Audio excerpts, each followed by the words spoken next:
Bu şiirimizdə ana həsrəti çəkən hər kəsə həsr olunur. Allah bütün dünyadan köçən valideynlərə rəhmət eləsin. İzləyicilərimizin biri yazıb, deyib ki,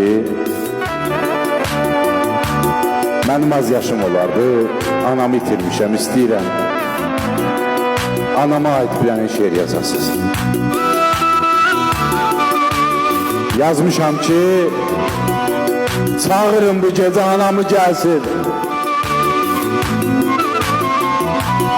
Yaman darıxmışam anamdan ötürü.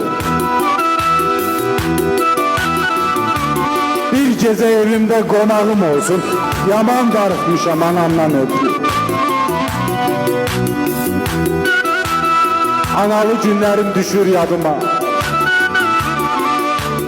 O sənli günlərə möhtacam ana. Elə incimişəm, elə küsmüşəm.